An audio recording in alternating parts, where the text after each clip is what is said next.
What up? What up? What up? We definitely in the building, baby. Mazuma TV. Back in the building, man. You already know what type time we on, man. Let's get this shit popping. You know what I'm saying? You know what I mean? You know what I'm saying? Let's get it going.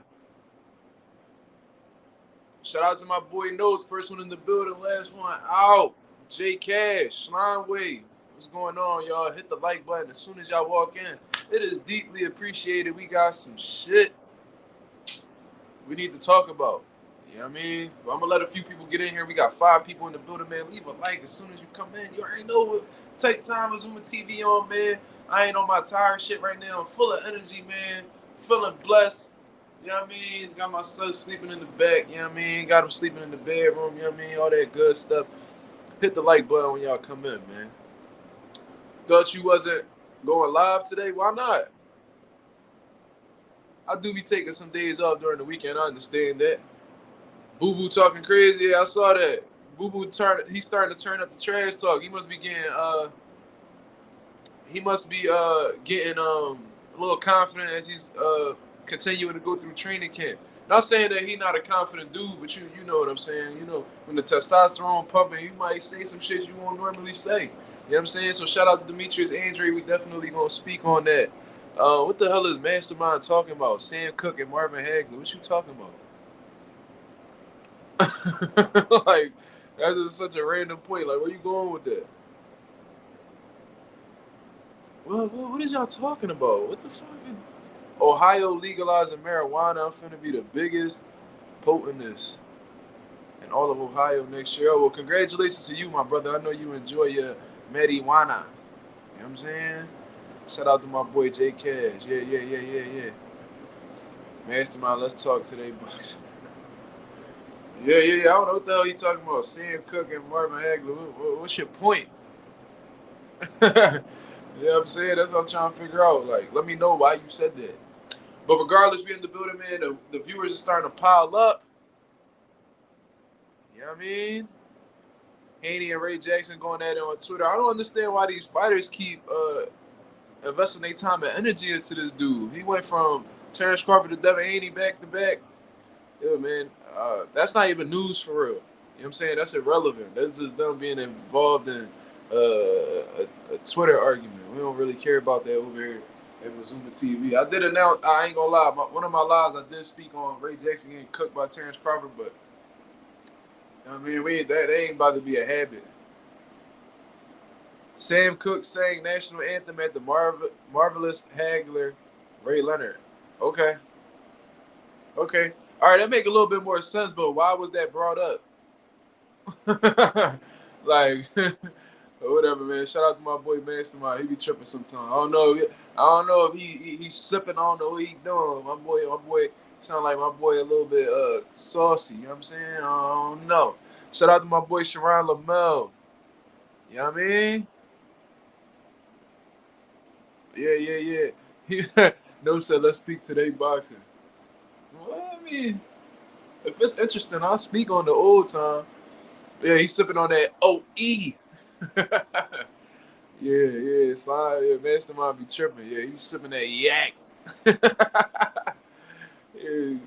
Mastermind be tripping at the crib. That boy mind fried right now. What's the topic tonight? Well, it's in the video. It's the video title. My brother Jon Ennis still wants the Terence Crawford fight. And Demetrius Andrade says that, what was it that he said? I don't even know. Let me see. I forgot what the hell I even wrote. But Demetrius Andrade talking a little spicy right now. Oprah Winfrey attended the Spence Tyson fight. Bro, what are you talking about, bro? Is you trolling? What is you talking about? Fuck, we talking about Oprah for? What the fuck? She giving out cars or some shit? Like, what's going on? What the hell he talking about? 40 ounce of OE on 55th. Let me see. 40 ounce of OE on 55th. I'm trying to see what the hell my video title is. I can't see it though. But Demetrius Andrade said he was gonna do something to Oh no, he said he was going to expose David Benavidez. Oprah Winfrey producing another. Ooh, you getting a little deep right now. Pause. Yeah. You getting a little bit. You a little conscious right now, my brother. Let's redirect this back into the box and talk. We get in that Umar back. Yo, I think eventually, right, once this channel kick off, I think I'm gonna create another channel where I'm just, you know what I mean, we talking about some real life outside of boxing type situation, you know what I mean? But that's a long term goal. That's later down the line. 14 people in the building, man. Shout out to everybody who's tuned in with Mazuma TV right now. You know what I'm saying? Leave a like, subscribe, hit the bell notification, switch it to all so you'll know when I'll be dropping every single live and videos that I consistently put out every day. You know what I'm saying? So shout out to everybody that's in the building right now. Now it's gotten up to 16. So let's talk about it. You know what I'm saying? Patrioto. I don't know what the hell. I don't even know who that is. He got Devin Haney as his job. He says, Note said you ain't even speak on the Jake Paul stuff, and you had it on the title yesterday. All right, you right. You right. I think it's because we got caught up in that one particular conversation, and I was dead tired, bro. I ain't even gonna lie to you. You know what I mean? That's just keeping it a buck. But we gonna speak on it. As a matter of fact, let's speak about it right now. But before we do that, he says Canelo exposes them both. I'm assuming he's talking about Demetrius Andrade and David Benavidez. That's your opinion, my brother. I'm not mad at you for thinking that, but I'm willing. I disagree with you. I don't think he exposes David Benavidez. I think Demetrius Andrade also gives Canelo a tough fight. But the only way we can see who's actually right is if these guys fight each other. So the only response I have to that is you entitled to your opinion, and let's see the fight happen. You know what I mean? This ain't really about to be a debate for me. You know what I mean?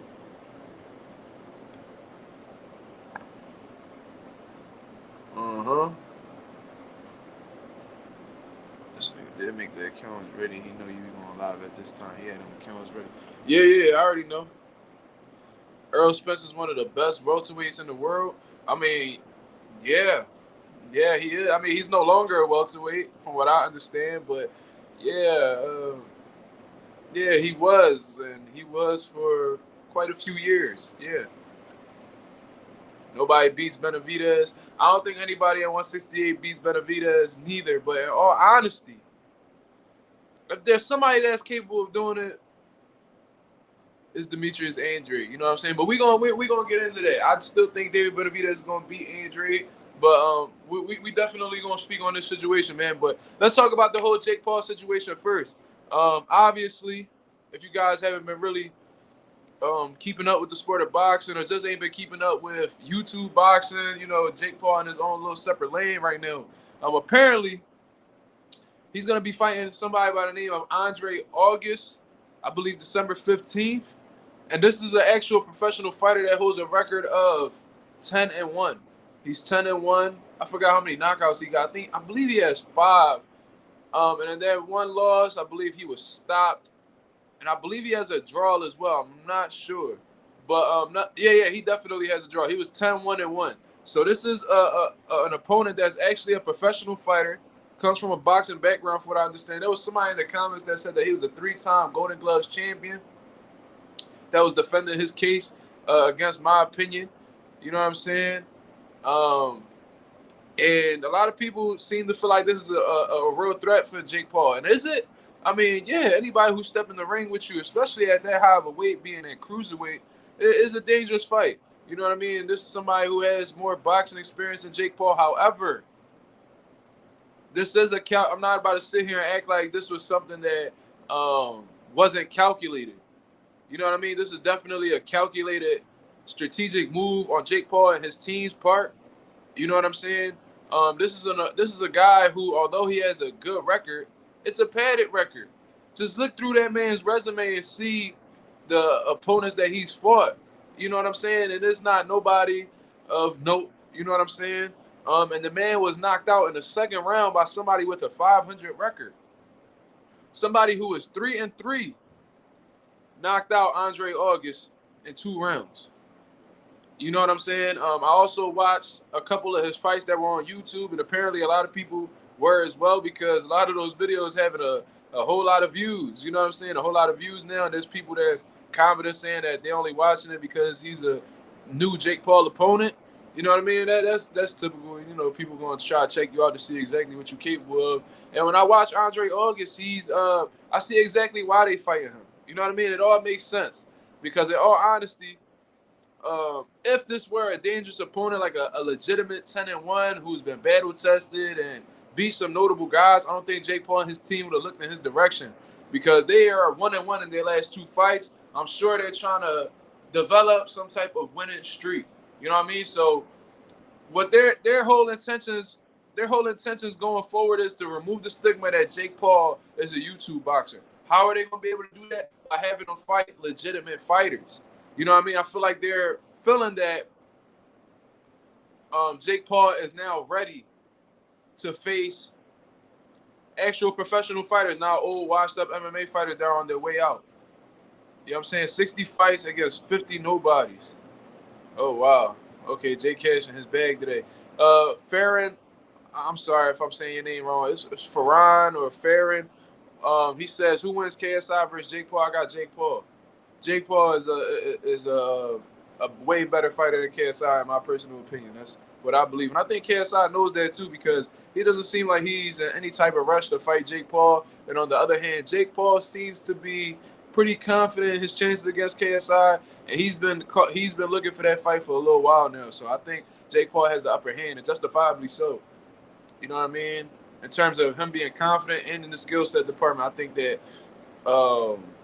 Jake Paul will fry KSI. That's what I personally think. But let's get back to what's going on. Jake Paul's team is obviously trying to remove the stigma that all Jake Paul does is fight old washed-up MMA fighters. He's fought Ben Askren. He's fought Tyron Woodley. He's fought Nate Diaz. I'm sure I'm missing some people, but nonetheless, you get the idea. You know what I mean? Anderson Silva, that was another one. So how are they going to be able to do that? They're going to be able to do this by fighting legitimate boxers, but boxers that are not legitimate. I'm not going to say legitimate because Andre August is a legitimate fighter. Don't get it wrong. However, what I'm trying to say is that this guy has a padded record. He is not as good as his record says. And when you really understand boxing and you look through these guys' resumes, it's like, yo, all right, this dude's like 20-0, but he didn't fight anybody. You know what I'm saying? You like in your 10th fight, you fought a 0-2. Like, it'd be them type of situations, bro. And Andre August's resume for having 11 fights just lets me know that he's not really somebody that's on like a crazy level. You know what I'm saying? Because I'm gonna shout him out. He's not even one of my fighters anymore, but Tifo Burlton, from what I understand, he's 8-0, right? He's 8-0, and within them 8 fights, he has a way better resume than Andre August. You know what I'm saying? Who has 4 more fights than him. He already has 2. He had 2 back-to-back. He had 2 back-to-back undefeated guys on his resume that were ranked, and Atif within 8 fights is ranked higher in his division than Andre August is. You know what I'm saying? That's what I look at. Like, Atif O'Burlton is a legitimate 8-0 or whatever. I might be having. He might be 9-0. I'm not even sure. He's a legitimate 8-0 though. That's a dangerous guy. That's a guy that Jake Paul wouldn't look in his direction when they looked over his tape. That's a fact. Looking at Andre August and all the holes that he has, extremely slow, wide punches. I see why Jake Paul is looking in his direction. I think that Jake Paul sees a lot of holes that he could exploit in Andre August's game. You can tell this dude, he's a professional fighter, don't get it wrong, but he's garbage. You know what I'm saying? Like, he's garbage. And I don't care how anybody feel about that situation. If you feel like your boy not garbage, then just beat Jake Paul. Prove me wrong, and I'll come up on here, and I'll apologize. And, you know what I'm saying, I'll eat crow. You know what I mean? Meaning that, like, I don't got no problem admitting that I was wrong, and I'll just hold my L. But Andre August, looking at him, he's garbage. You know what I'm saying? And the biggest red flag is that he lost to a dude who is 3-3. That was 3-3 at the time that he fought the dude. And I'm sure his record is way worse by now. I'm sure that this dude's record is extremely in the negative as of right now. Yeah, nigga, when you got your, you know what I'm saying, when you the man in your crib, you don't need to pour shit, bro. You just drink straight out the motherfucking gallon. Ain't nothing a motherfucker can tell me about it. You know what I'm saying? See, look, that's how you know he trash, cause Slime way gassing him up. And when Slime be in his troll bag and he gas up other dudes, it's usually because they ass. He being sarcastic right now, y'all. Don't listen to him. You know what I mean? He lucky he got a wrench. He might have had to sit down for like 10 seconds off that. You know what I'm saying? But no, for real though. It's a smart move on Jake Paul and his team's part. You know what I mean? Maybe if we fight this guy, because I'm gonna keep it a buck, man.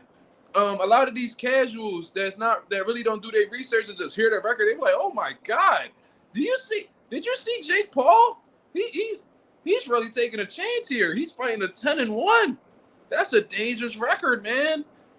You know what I'm saying? So I know a lot of people. I see that on social media. They be like, oh, he's actually taking a chance. A lot of these dudes aren't taking chances this early in their career. And it's like, is he necessarily taking a chance? Hold on real quick. Hold up.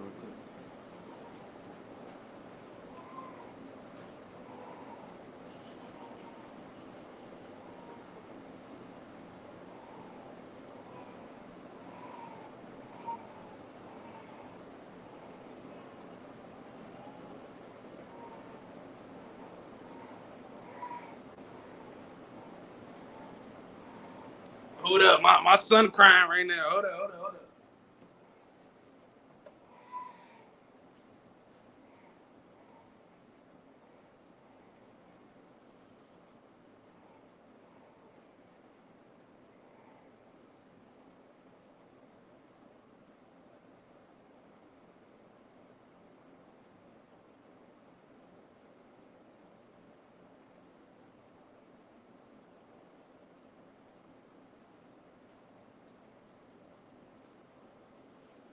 My bad, y'all. My son needed his pacifier. You know what I mean? It's all good. But yeah, like I was saying, bro, you know, a lot of these fans, yeah. They all like, oh, he's taking a chance here. That's a dangerous opponent that he's fighting now. Jake Paul might be a real boxer if he wins. And it's like, bro, I see it, bro. You want to know how I know? Because I've been in rooms when pro fighters were in the process of building their records and choosing their opponents. And I ain't gonna lie to y'all, we had a fighter that was ranked in the super middleweight division, right? And there was this dude that he could have possibly fought that was from Africa, right? The dude's name was like Ernest Umuzu or something like that. Y'all could look him up. He's lost a lot since then. But the dude's record was like fucking 25-2 and had like 20 knockouts. You know what I'm saying? But all his fights were in Africa against like straight bums. Like just I'm trying to tell you, like terrible ass records. Unproven, had a lot of holes in his game. But we were looking at it as, if we beat this dude, having the small amount of fights that we had, that would have made us look so crazy. Like, bro, he just beat a 25-3 with 20 knockouts. And then, long story short, we ended up knocking the dude out in like the 3rd or 4th round.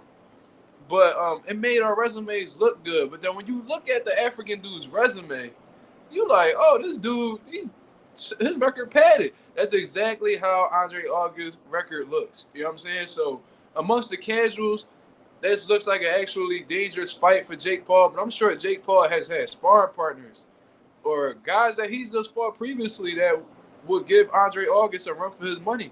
I think Tommy Fury will give Andrade August a run for his money. Mind you, Jake Paul did lose that fight. But what I'm trying to tell you is Jake Paul has been in the ring with people that are possibly better than him. You know what I'm saying? That's what I personally believe. That's my opinion. And that's just my thoughts on the situation. Oh, look, Rodney back in the building. That's crazy. Shout out to the boy Rodney. Bro, I've been meaning to reach out to you, Rodney, because you've been extremely quiet. Is the December 16th fight still on, Rodney? Let me know, man. Let me know if that's what's going on, bro. You've been real quiet.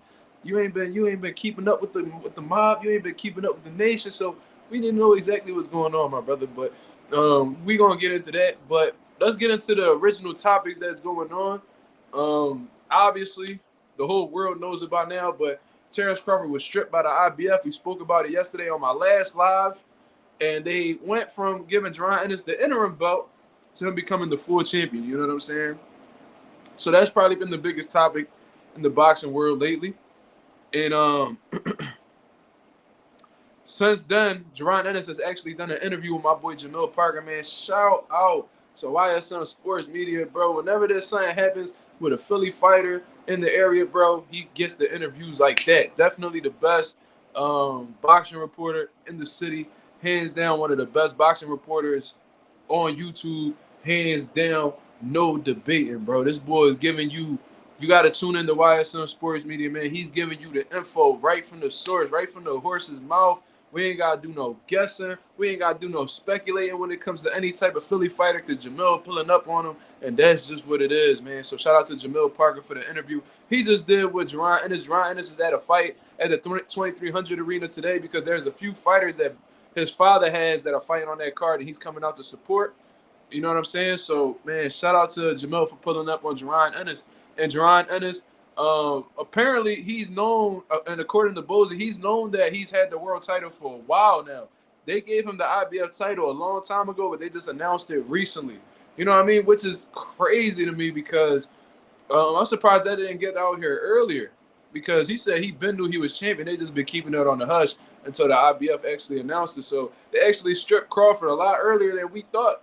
You know what I'm saying? There's people that are like, yo, they stripped him and he only had the belt for 3 months. It might have been less time than that. It was Haven Brady.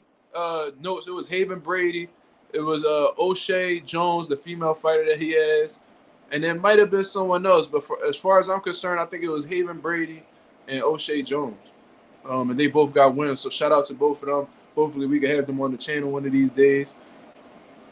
You know what I'm saying? But yeah, man. According to Jon Ennis, he and Bozy and them, apparently they been knew that the title was theirs. And I guess it's just because the IBF knew that there was a rematch clause and Terence Crawford was unable to fight Jon Ennis next. And the IBF don't really play with their belt, man. So they actually want to. I feel like they're the sanctioning body with the most integrity. You know what I mean? Do I know them personally? No, I never met Haven Brady. I never met O'Shea Jones. I know Bozy personally. And I'm not going to say I know Boots personally, but when we see each other as all up, we both know who we are. You know what I'm saying? Not like we kick it or anything of that nature, but yeah, I know.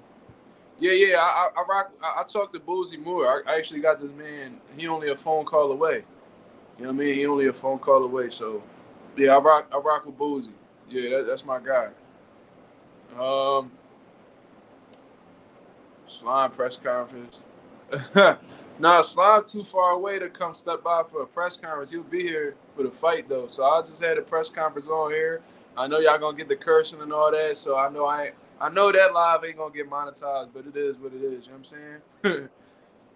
Yeah. Bozy the man, bro. Bozy the man. And I love that his time is now. He's been coaching guys for well over 30 years. Might be more than that. And he's been consistent with his he's been consistently devoting himself to his craft, consistently being in the gym and developing his sons and other fighters that he has as well. He's a PA boxing Hall of Famer. This man is a walking legend, man. And I love that he's getting his recognition now because of the work that he's put in with his son. Jon Ennis is a phenomenal fighter. So anybody that helped contribute to that must be an amazing trainer. So shout out to Bozy. But apparently they've been had the IBF title for a while. They just never put it out to the public. They kept it under wraps. You know what I mean? So, however, this boy crazy. Rodney said, I just came from Russia chopping wood and running in snow for this fight. Good luck, Slimy. Yeah, they tripping, bro. Yeah, that build-up definitely going to be crazy between Rodney and Slime. There ain't no doubt, but we definitely going to get that popping for sure. What I wanted to say was, according to Jon Ennis, even though he has the IBF title that had been stripped from Terence Crawford, he still wants that Terence Crawford fight. You know what I'm saying? And he also mentioned the fact that there's really no excuses for these fighters anymore. You can't say that this dude is a low reward because he's the IBF welterweight champion of the world now. So he actually brings something to the table, regardless of whether he earned the belt or not. These guys can't really say that he brings nothing to the table anymore because he's a current world champion. Now, I see these little funny ass little boxing reporters on ESPN. Mike Coppinger, little cornball ass. Is it Mike Coppinger or Michael Benson? It's one of them dudes. I don't know who it was, but he was trying to make fun of Jon Ennis, calling him an email champ. And you know what I'm saying? And I really feel like that's corny as hell. You know what I mean? Because these same reporters weren't coming out and calling Lomachenko a turkey for signing up for a franchise belt and giving his belt over to Devin Haney. You know what I'm saying? They just strictly shitted on Devin Haney for receiving a belt that a sanctioning body handed over to him. You know what I'm saying? I never heard these reporters come out here and talk shit about Canelo Alvarez receiving a franchise belt and them handing the belt over to Jamal Charlo at middleweight. You know what I'm saying? That's not something that we really hear. But the guys that are actually being ducked are being criticized for taking a belt that a sanctioning body handed to them. Imagine that. Imagine you getting criticized for somebody giving you a belt. We all know that who's gonna turn down a free belt? You know what I'm saying? Who's gonna turn down a free belt? If you fight him, if I'm ranked in the WBA, right?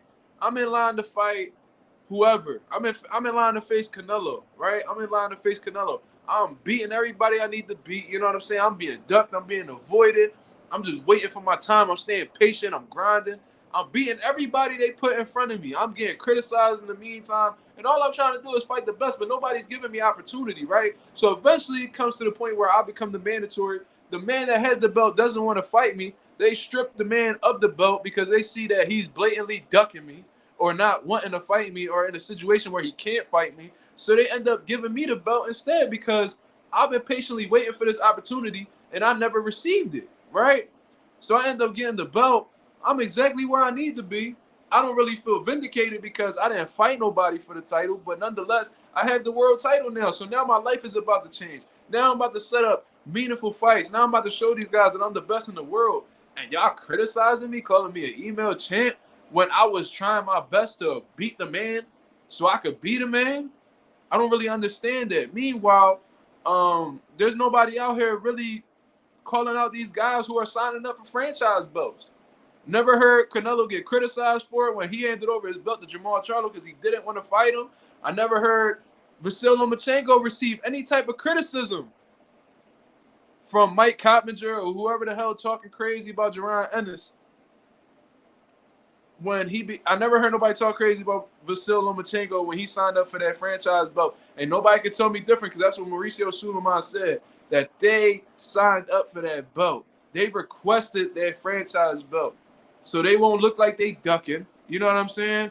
And they could just give the belt away to Devin Haney because they didn't want to fight Devin Haney at that time, right? So I just find it funny that they talking crazy about Jon Ennis when all that man been trying to do these past couple years is fight these top guys. I've been hearing Jon Ennis call out Errol Spence for years. I've been hearing him calling out Terence Crawford as soon as he got a belt for years. I heard him calling out Keith Thurman for years. All types of dudes, bro. All types of dudes. When he was like 24-0, even before that, I heard him calling out the top guns, talking about that his time coming, and the longer they wait, the worse it's gonna get. All them type situations, bro. All them type situations. And I need to go. I'm gonna find that if y'all check my channel, I have like playlists of like my interviews. If you go back to one of those interviews, I had made a prediction that what's going to happen with Jon Ennis is Errol Spence and Terence Crawford are going to move up to 154 pounds, right? They're either one of them. Whoever has the belt is going to move up to 154, and Boost is going to end up getting a vacant belt. I'm going to put that up on my channel. I called it perfectly. I said that I said that they was going to vacate. I was wrong about the vacant. They actually stripped Crawford. However, I was on the right path. I was about as accurate as can be. I said that he was going to end up getting a vacant title once Terence Crawford or whoever the champion is moves up in weight. That's what it seems like is happening right now. You know what I'm saying? But I really don't like how these reporters really be talking out their neck, bro. It's like damned if you do, damned if you don't. But it only specifically happens to black fighters, and that irritates me. You know what I'm saying? I see right through it. I see right through it. That's just what I personally think. And I think these boxing reporters, bro, and again, I'm not a Devin Haney fan. But I feel like there's a lot of things that go on with Devin Haney that's like really unwarranted. You know what I mean? Like this dude Ellie Seck back, right? Now I seen that Bill Haney had called out Ellie Seck back for what Ellie has been saying consistently about Devin Haney throughout the years. I don't know exactly what happened between Ellie and Devin Haney. I don't know if Devin Haney just skipped out on an interview with him, or I don't know what the situation was. I don't know if Devin Haney like took a picture with Ellie's wife. I don't know. He did something to ruffle. He did something to ruffle Ellie's feathers. Obviously, you know what I'm saying. He definitely bothered by Devin Haney, and it seems low key personal. I don't know why. You know what I'm saying? But I seen Ellie Seck back. If you go on his community posts on his channel, he's really putting up posts talking about who's more boring. And it was like between Devin Haney, Tyson Fury, and then I forgot what the third option was. But I'm like, bro, what, like, you're a reporter. You're a reporter, bro. Like, as a reporter, you're supposed to be neutral about stuff. You're supposed to be as objective as possible, similar to how I give it up on this channel. You know what I'm saying? Why are you going out of your way? You're supposed to be a boxing reporter that's supposed to be as objective as possible. That's what journalism is for the most part. You're supposed to be as obviously there's biased reporters as well. Bias is part of human nature. It is what it is. Don't get it wrong. But part of having that integrity with being a reporter is calling it how it is. You know what I'm saying? Ellie Seck really goes out of his way to blatantly try to shit on fighters as if he's somebody. Yo, Ellie, you ain't even starting boxing, bro. As far as I'm concerned, you came from Israel and was a reporter for the NBA. You know what I'm saying? I don't know exactly what happened between you and the NBA where you stopped messing with them. I don't know exactly what the situation was. I don't know if you was sniffing Kobe Bryant's seat and they caught you. I don't know exactly what was going on where you was probably like, you know what I'm saying, scraping the sweat off of Shaquille O'Neal's jersey or headband or something. I don't know exactly what type of time you on where they not fucking with you no more. But ever since then, all of a sudden you was a huge boxing fan and you actually found your way into the boxing scene being in LA. You know what I'm saying? You're a culture vulture, bro. What Bill Haney said about you was right. You are a culture vulture. I unsubscribed from Ellie Seck back years ago when I realized the type of cornball that he is.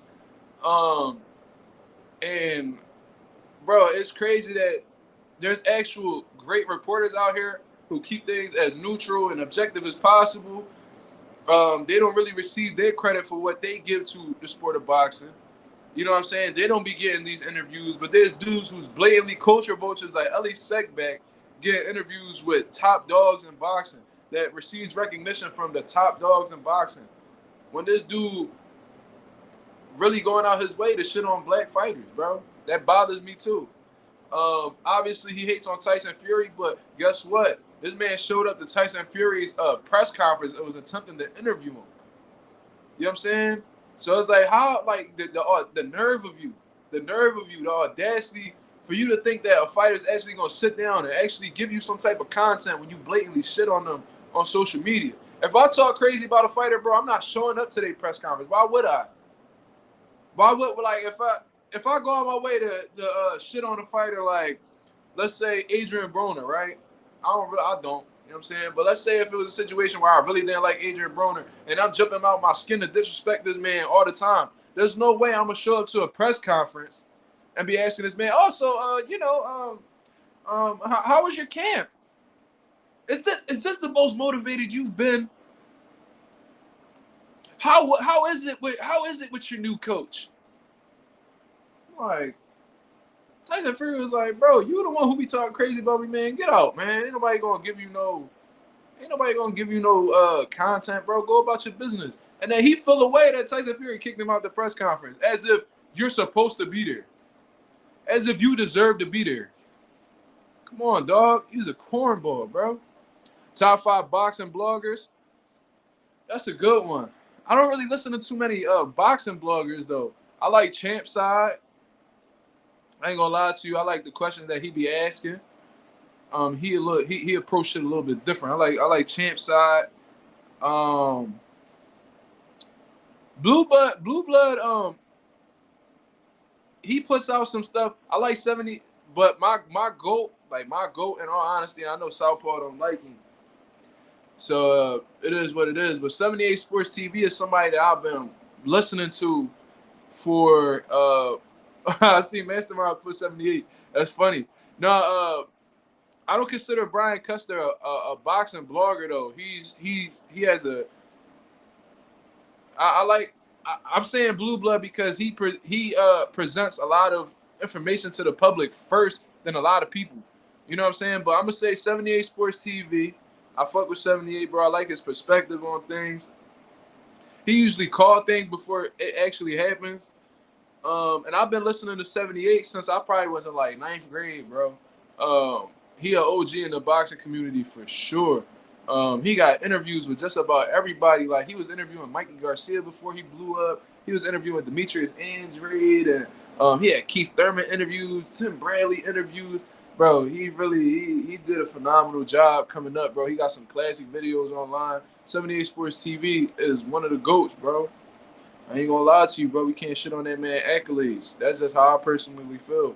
78 Sports TV.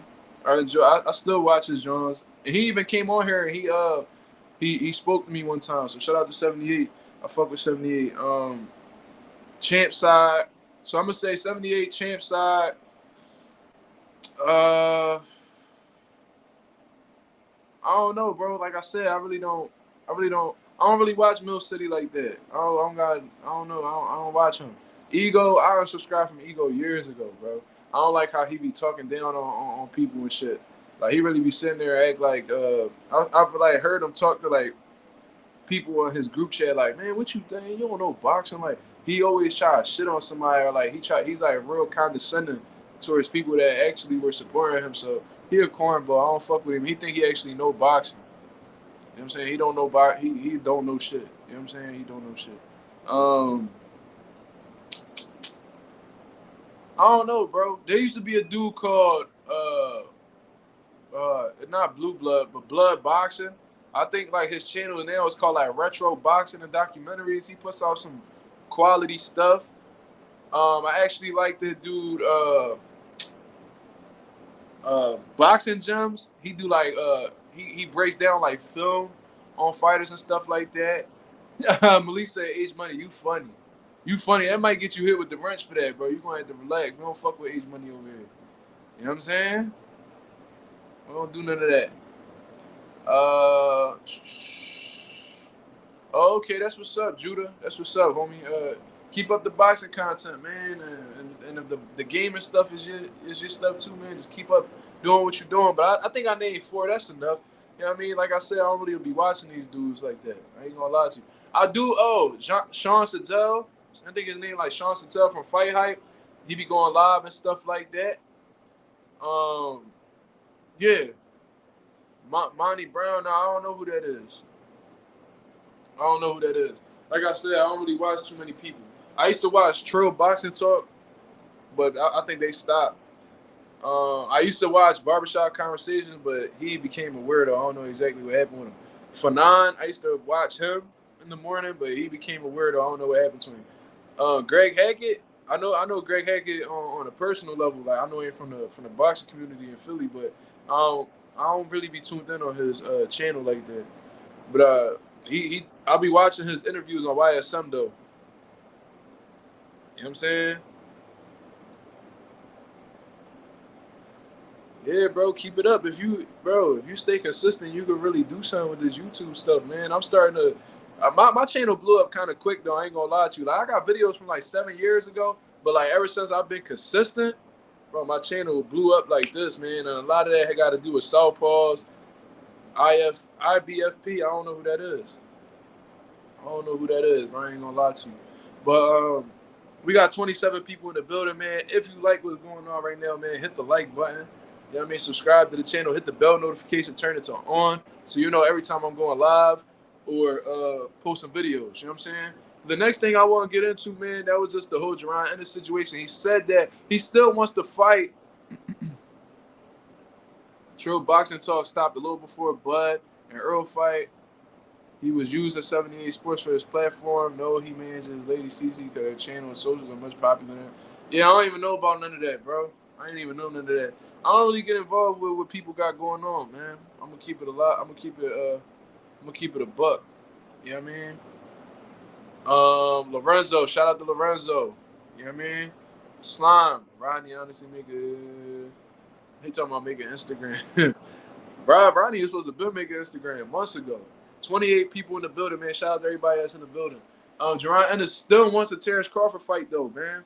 He seemed like he really, one thing I'll give you. I mean, I'm more than just consistent, though. I actually know boxing. You know what I'm saying? And I'm speaking from a real boxing experience. I don't know if people really take these things into consideration, bro. I'm 25 years old, right? And I've worked over 40 professional corners in boxing. I've worked over 40 fights. Being 25 years old, you cannot find nobody in their mid-20s who's done this type of stuff. Yo, shout out to Claymore. Shout out to Claymore Rain. That's my guy right there, bro. I just shouted him out on my community page not too long ago. Yo, Claymore, I need to know what type of camera you use, my brother.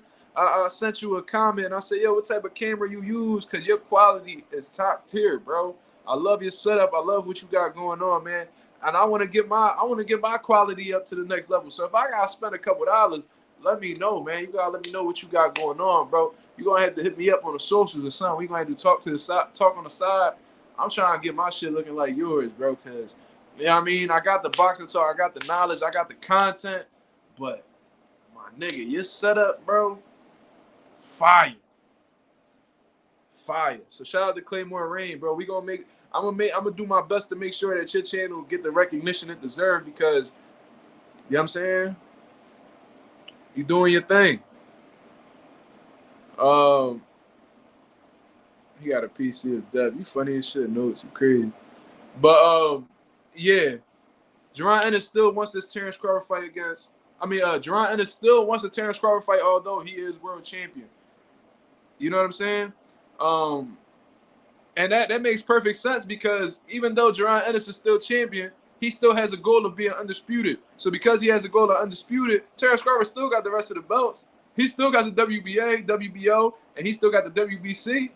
So he still, and from what I understand, he hasn't really speak on vacating either of them 3 belts. So if that's the case, Jaron Ennis still should have a target on Terence Crawford's back. You know what I mean? It makes absolute sense.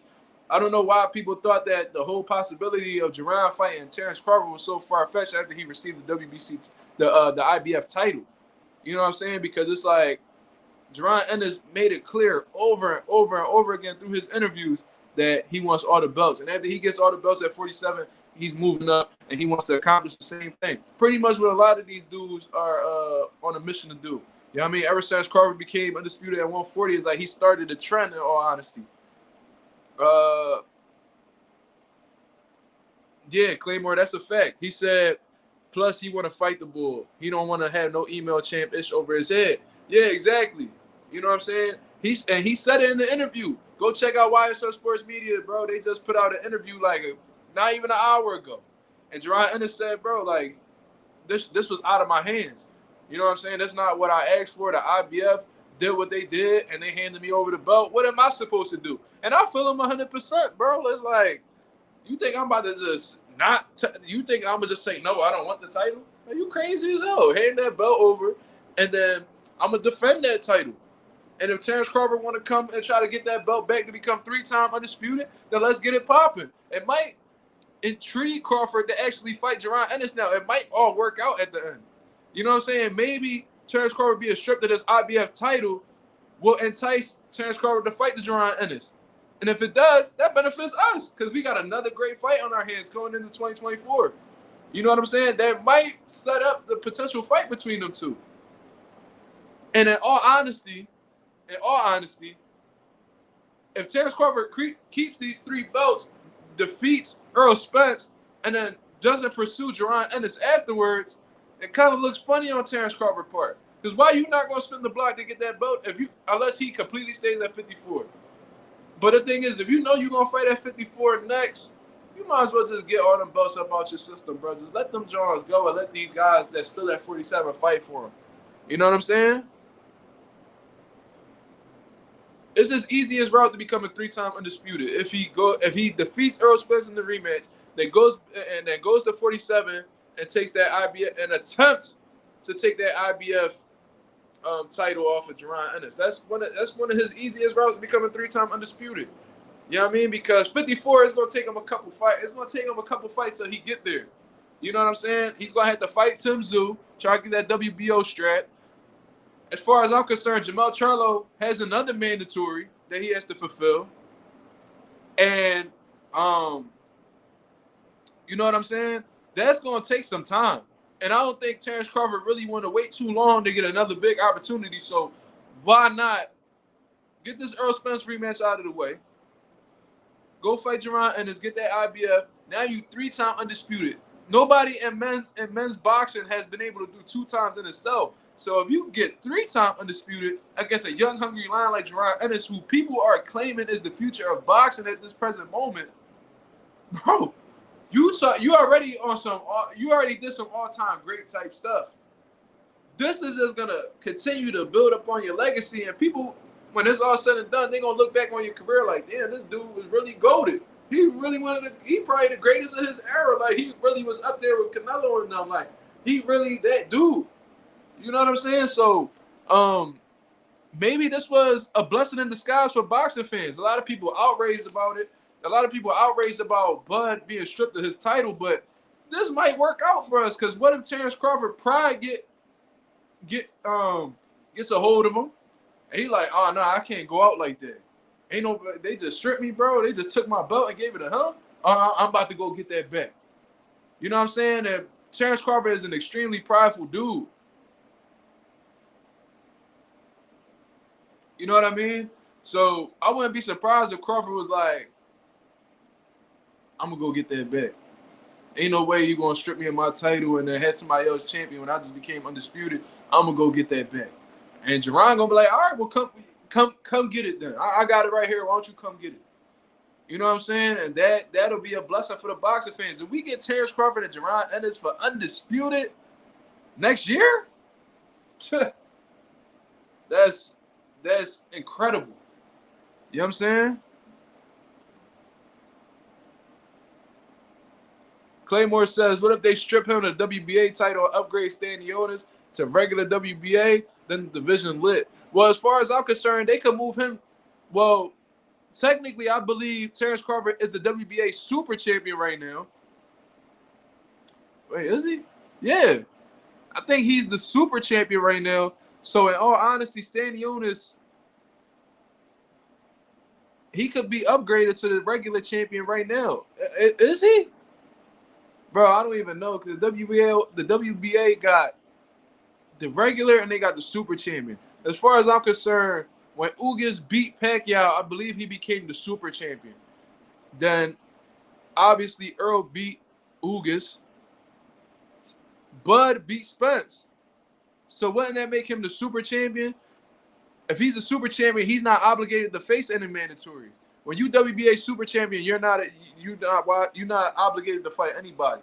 And that's why Keith Thurman was pissed off, because he wanted to fight Floyd so bad, but Floyd was a WBA super champion, so he wasn't obligated to face any mandatories.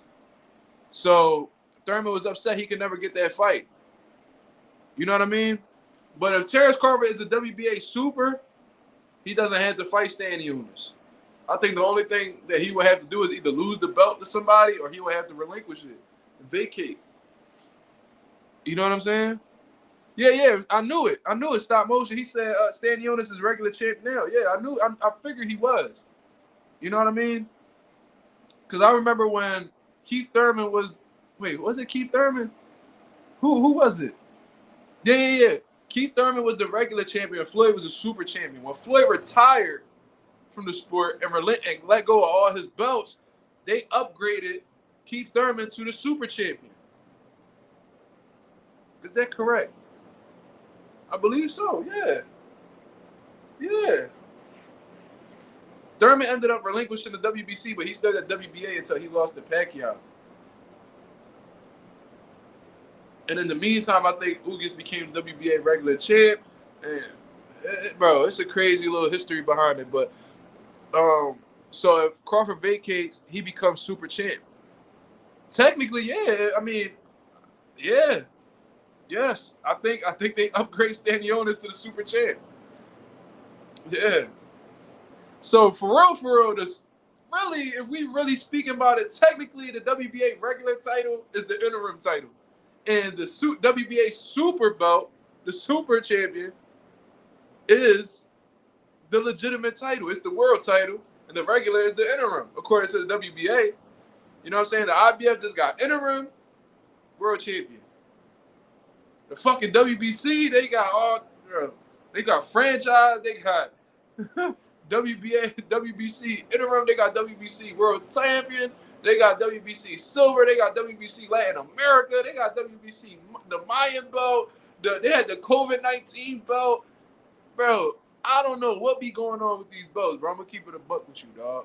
I don't know what these. I don't know. They had the WBC Feaker Box title that one of my pros got. Bro, I don't know what's going on. I swear to God, WBC made a COVID belt, bro. I'm trying to tell you, that shit really happened.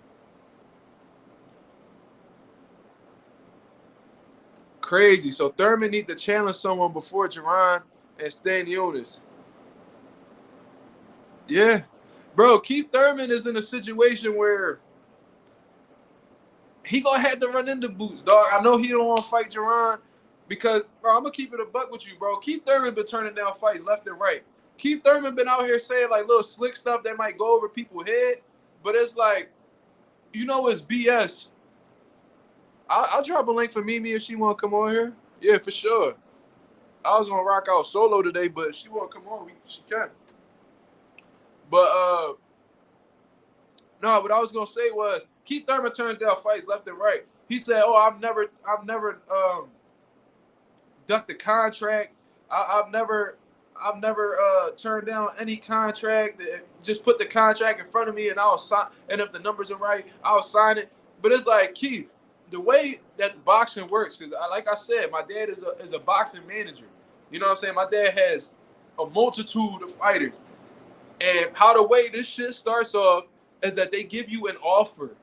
So let's say, yo, Mark, we got a fight between you. We would like to offer you a fight with Zab Judah. You know what I'm saying? We got $50,000 for 6 rounds. Is this something you're interested in? I'll be like, oh, yeah, I'll definitely take that. From there, then they send you a contract. Keith Thurman is turning down the offers. So if he's turning down the offers, why the fuck would they sign you? Why would they send you a contract, bro? If I'm buying a car on Facebook Market, or if I'm selling a car on Facebook Market, right? Now, let me see how I can see this. Let's say I'm selling a car on Facebook Market for 5X, right? 5,000, light 5. And somebody hit me up in the messenger like, yo, they offered me 45. If I say no, why the fuck would I link up with him to go for him to test drive my car? I didn't approve the offer, so why would he come look at the car? You know what I'm saying? Now, if I accept that 4,500, it would make sense to link up to really make this transaction happen. Keith Thurman is turning down fights. He's turning down offers. That's why the contract's not getting to his table. He said, "Oh, just send me a contract. Just send me a contract." If you're the A, and then on top of that, he said that against guys that he would be the A side against.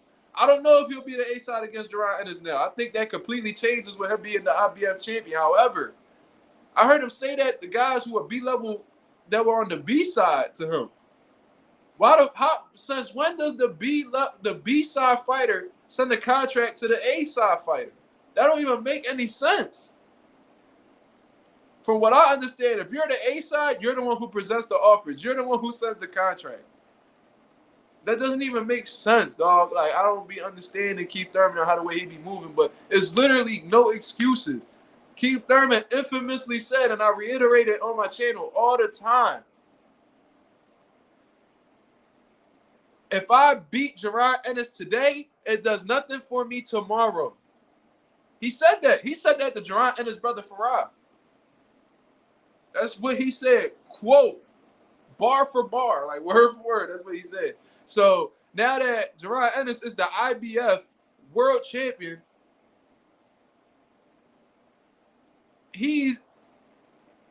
how can I say this? He's more important to the division than you. He's a world champion. You don't have a belt, Thurman. You just got you're a has-been. Keith Thurman still dwelling in the past. He's still acting like he's that same dude. He think he has the same momentum as back when he beat Sean Porter and Danny Garcia back to back. Keith, that was what, 6 years ago, bro? About to be 7? Bro, let that go. That shit's not relevant no more. Don't nobody care about that. You know what I'm saying? People worried about the present. This is what this boxing stuff is about, bro. It's what have you done for me lately? And lately, you haven't been doing anything. Claymore, I'm sorry, bro. He's a has-been. He's a has-been. If you dwelling in the past, that's almost a decade ago, you're a has-been, bro. It's like that one old head in the street that talk about that dude he knocked out 10 years ago. Oh, yeah, man. Yeah, you know what I'm saying? I had to put hands on that boy. You know what I mean? You should have seen, man. Listen, man. You don't even dig it, man. You seen that left hook I hit him with, man? You know, I'm trying to tell you, though. I'm trying to tell you, I was a bad man, bro. Nobody give a fuck what you doing now. Scratching your ass on your porch, bro. Fall back, dog. The fuck you talking about, man? I don't think this video getting monetized either. I ain't gonna hold you, bro. It is what it is.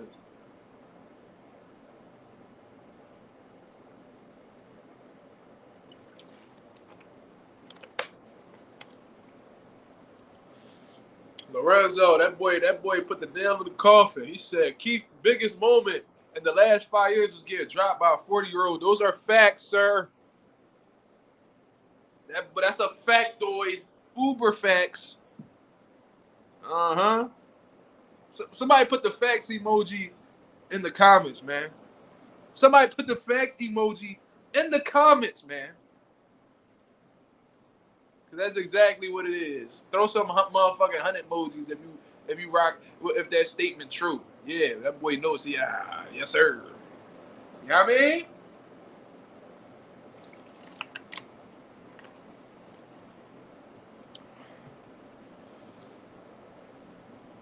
It's like the uncle at the cookout saying he could have made it to the NBA. It's exactly what he sound like. Shout out Pac-Man. Yeah, Pac-Man, you know what I mean? Had that boy Keith Thurman, had his head bounce off that canvas. You know what I'm saying? Hurting him to the bottom. Was it Pacquiao that he spit his mouthpiece out against? I swear on my life, I never seen nothing like this, bro. Let me give y'all a demonstration, dog. Let me give y'all a demonstration.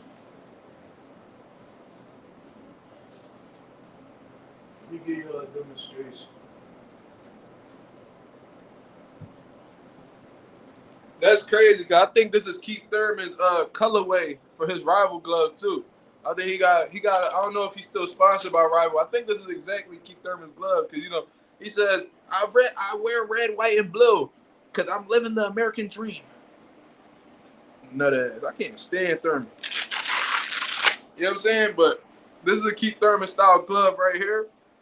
And this man, when he was fighting Pacquiao, bro, got hit with a body shot. And somehow some way, was able to grab the mouthpiece,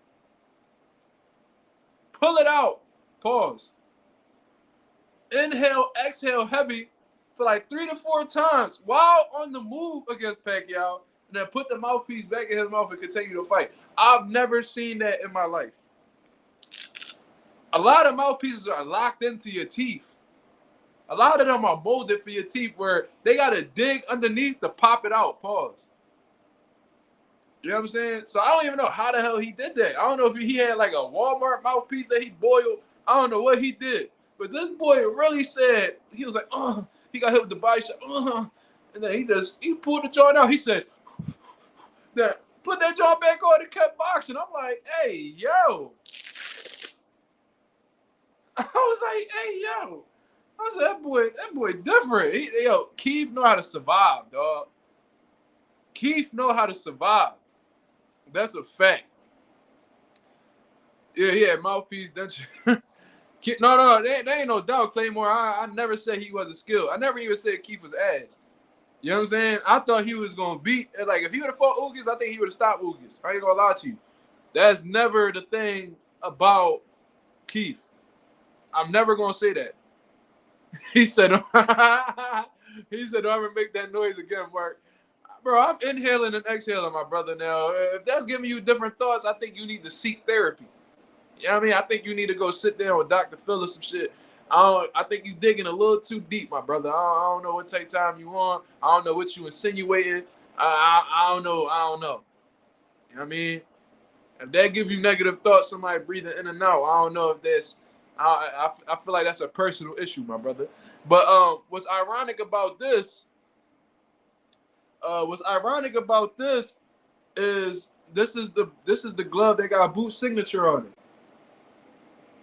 You know what I mean? So now I got the signature of a world champion. That's what Mazuma TV do, baby. That's what Mazuma TV do. Now, the other one is Jaron Anderson. He gonna have to bounce back off of this situation. You know what I'm saying? He gonna have to bounce back off of this situation, but I think he'd be world champion too. So, you know what I'm saying? I won't ever sell it. You know what I mean? But I got the current IBF world champions glove signed. You know what I'm saying? I got his autograph before he was world champion. I can genuinely say that. I got the picture with him and all to back it up. I don't lie. Ain't no cap in my rap. You know what I'm saying? I don't know. I probably deleted it, but it's in my camera roll somewhere. It is what it is. Y'all seen it already. It is what it is. Vision, the boy got vision. That's a fact, sir. That's a fact, sir. But I got Jaron Anderson. He gonna bounce back. You know what I mean? He gonna bounce back. He just, you know what I mean? He gonna have a lead. You gonna have to leave the weed alone. Shout out to Stephen A. Smith. You know what I'm saying? The weed. He gonna have to leave that alone. But I believe in you, baby. I think you can come back and become heavyweight champion of the world. That's what I personally believe. And shout out to my boy Jon Ennis for becoming the IBF welterweight world champion. And I hope he put this division back up on fire because it's been dead since Spence and Crawford fought each other. I ain't gonna lie to you. Since Sean Porter and them retired, it slowed down a little bit. Other people, they moving up. You know what I mean? Danny Garcia moved up to 54. A lot of people leaving the division. They transitioning on to a different phase in their career. I hope that Jon Ennis lights the fire back up in the welterweight division because welterweight has always been one of my favorite divisions in boxing. So shout out to Jon Ennis, dog. Hopefully we get that interview sometime soon. And if we do get that interview anytime soon, God willing, I'm going to make sure it's one of the best interviews that Jon Ennis had on the tube, dog, for sure. We gonna make that happen. Yeah, Virgil Ortiz, that boy health was deteriorating at 47. He going up to 54. Yeah, Danny Garcia is too small for 54. I agree with you 100%. But he's about to. I think he gonna end up fighting Errol Lara, man. You know what I mean? At a catch weight, it seems like it's gonna be at 155. So Errol Lara's belt will be on the line. You know what I'm saying? I'm trying my best, Notes. I'm really trying. You know what I'm saying? I got a close friend of his that trains in my gym, so I'm gonna try to see if he could play middleman in that situation, or I'm gonna just have to pop up at their gym. That's just what it is. I'm gonna have to take a day off from the boxing gym to go take a trip up to Philly's next champ and really get them interviews popping between Bozy and Boots. That's just what it is.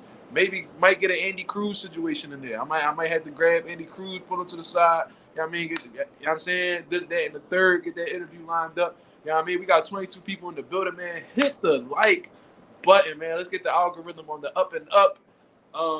Subscribe to the channel if you digging what Mazuma TV bring it to the table. This is the mob, this is the nation, this is the support system that I have, and they've been rocking with me since day one. So shout out to the mob, shout out to the nation. What else I was gonna talk about? My phone keeps acting up. I'm gonna have to join a live next week. No, it's all right.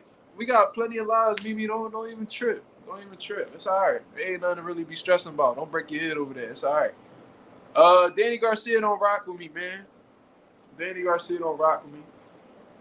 You know what I mean? He keep his circle real small, and I don't think he comfortable with doing interviews with people who from his city for some reason. I don't know exactly what it is. But I reached out to him about it. He left me on scene. I'm like, all right, I don't know what I did to you, dog. Like, I don't know. I don't know if he mad because I got 10 toes and he don't. I don't know what type of time he on, but we gonna figure it out. When I see him, I'm gonna ask him about it. For sure. I don't know what type of time he on. So we gonna figure that out. For sure. Shout out to everybody that's in the building, man. What I want to ask, who actually wants to come on right now? Do anybody want a link right now so we can chop it up before I get off of here, man? I'm surprised my son been asleep for this long. It's crazy. No, Danny has an extra toe, Claymore. He got I think he got like 6 toes on one foot. You know what I'm saying? He got 6 toes on one foot. He got an extra pinky toe or something. I don't know. Yeah, he got something going on. He got something a little nasty going on. He had a little genetic defect. I don't know.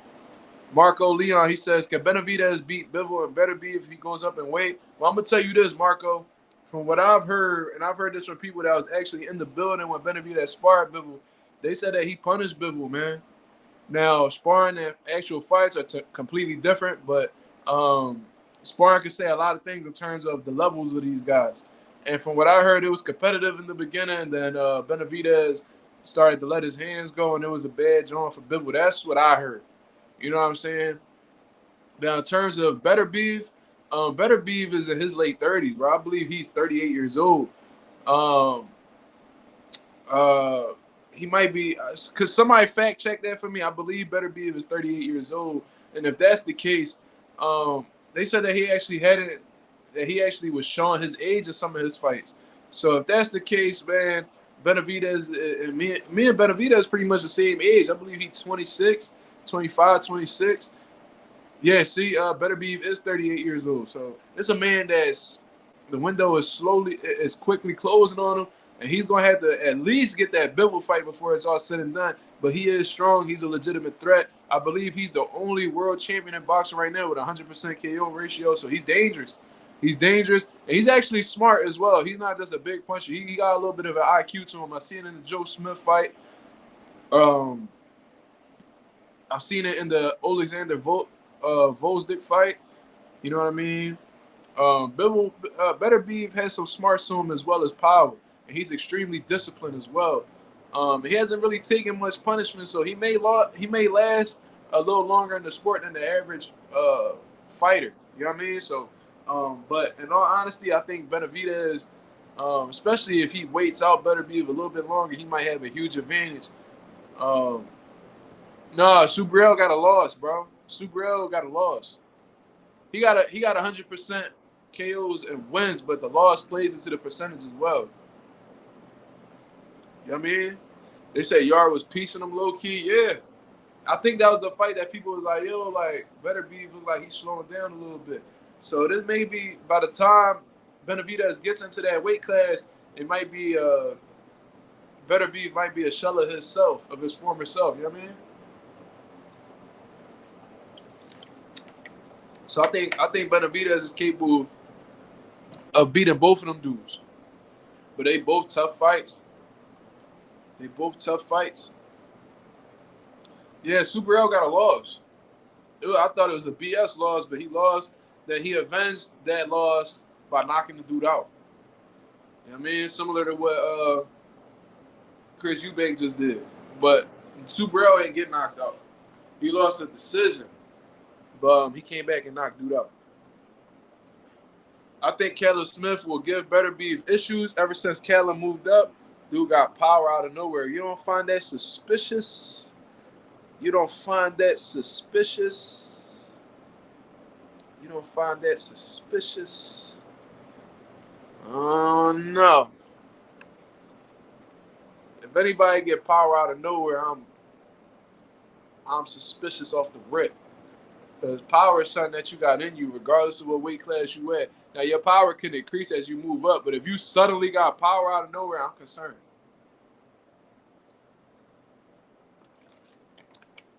Yeah, J Cash, you understood that one.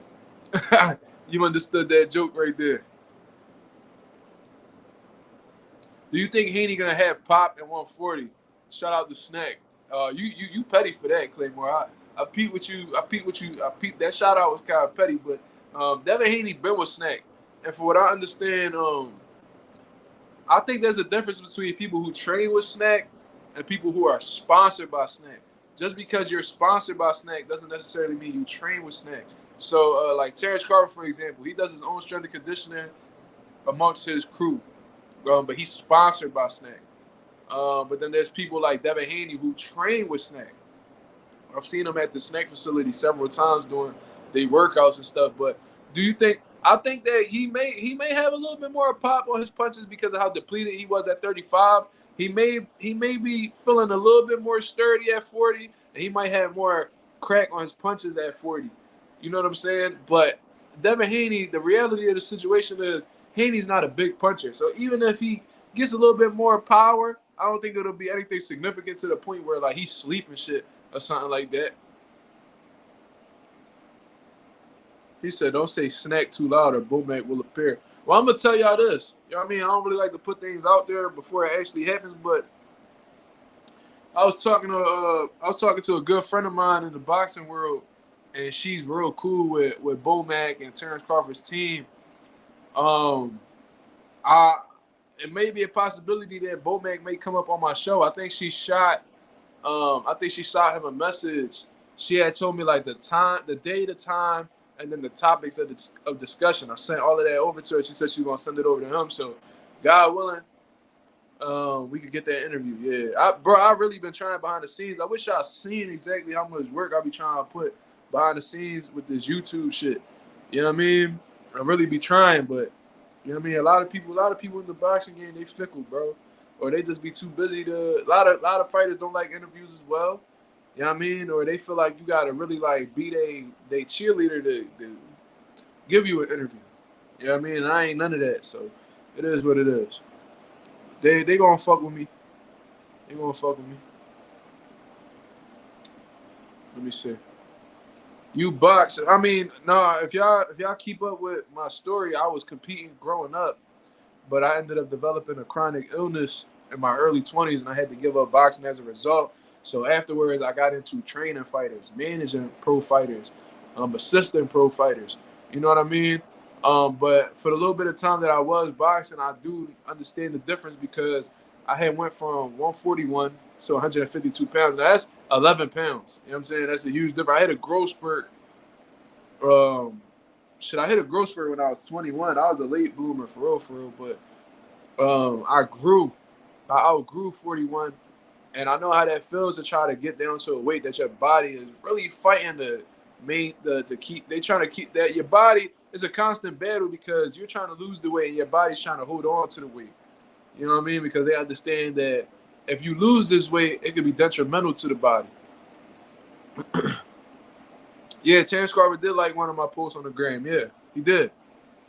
Yeah, he liked several of my posts actually. But I think that was like a computer generated thing. I don't think Bud personally was on his account liking my shit. I think that was something that like they do to try to get their engagements up and get more people to follow, or you know what I'm saying, stuff like that. Yeah. Bullmag jokes make my day. Yeah, they hilarious. I ain't gonna lie to you. God willing, you get that interview. I appreciate that, J Cash. Thank you. I forgot what I was even talking about. I ain't gonna lie to you. I got caught up in the comments. What was I even talking about?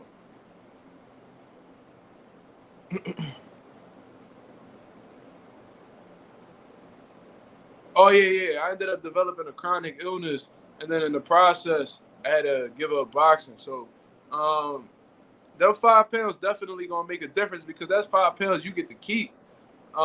As the fight gets closer and closer, you start doing that weight cut. Eventually, every pound seems to seem like it's harder and harder to make. It's like you going deeper and deeper down in the ocean. That pressure, you're gonna feel it more and more until you're no longer able to take it, or if you feel like you on the edge.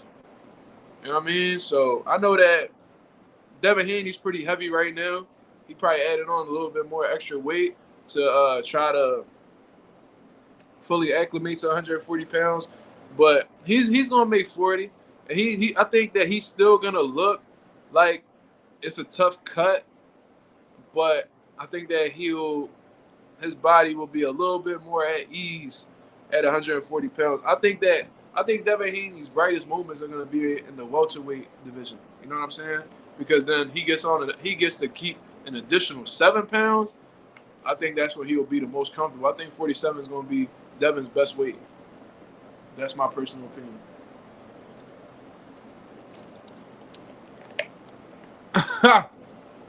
Don't do that. Why would you even say that, Notes? You petty. Haney should be at welterweight, and he goes on to say, "Boots Haney, make it happen." You know what's crazy? I was thinking about that this morning when I was driving my son off. I was like, "Yo, Boots may be at 47 for a long time. I don't know if Devin got much time at 40. If he goes up to 47, will he look for boot smoke? Will he look for boot smoke? I highly doubt that. I highly doubt that. Bill Haney will not put his son in there with no Jaron Ennis. Not even a spar. Not even a spar. You know what I'm saying? They ain't cut like that.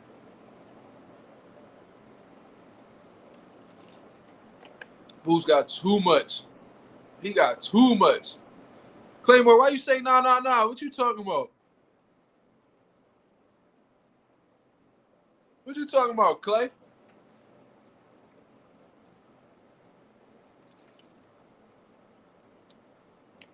Haney don't want that.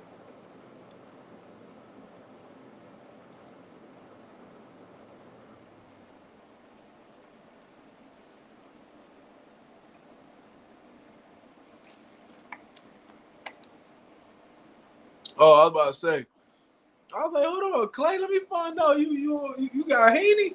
He said, no way Haney jumping in there with Boots. Of course not. Of course not. But that's crazy that was being brought up just now. Because, of course, Devin Haney going to spend some time at 40 before he go up to 47. Maybe by the time he get to 47, Boots going to be looking at 54. You know what I'm saying? But as long as Boots don't got them 4 belts, I think he going to stay there. So if that's the case, they may end up being in the same division at the same time. You know what I mean? And that's a bad job for Haney. If they fight, I will put every single dollar I who the fuck up.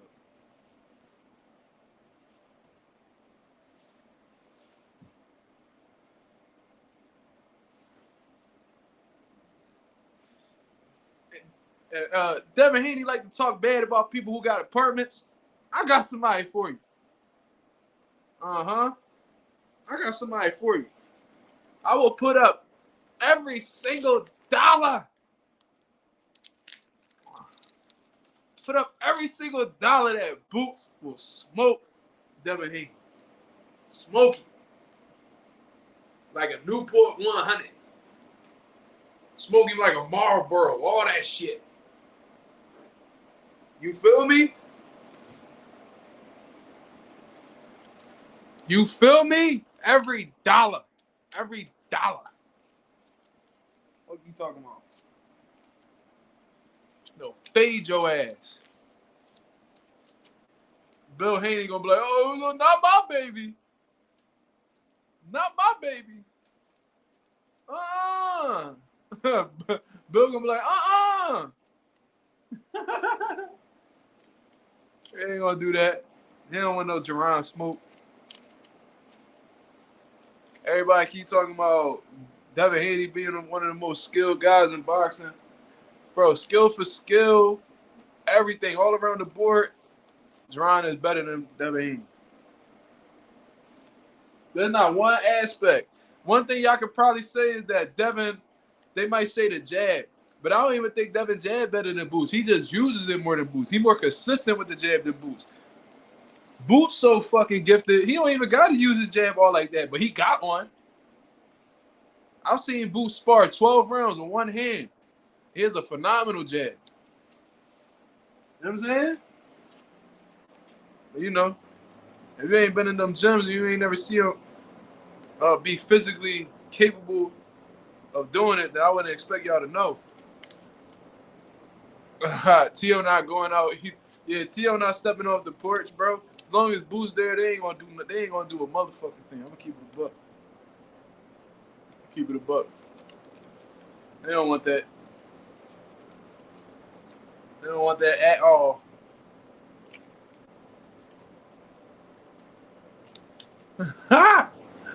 Yo, I ain't like that, bro. I was watching the interview over again this morning.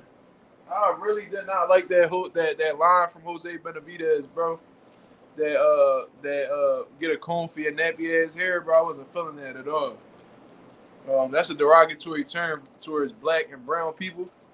You know what I mean? And I ain't rocking with that at all. So just based off of that, bro, I hope. And I don't even like. Everybody know I don't like them Charlo brothers. But I hope Charlo really put the beats on him, bro. Just based off that. I ain't gonna lie to you.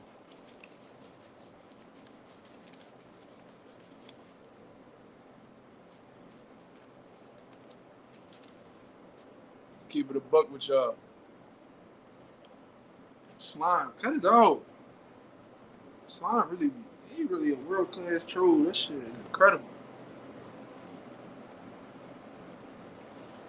Incredible.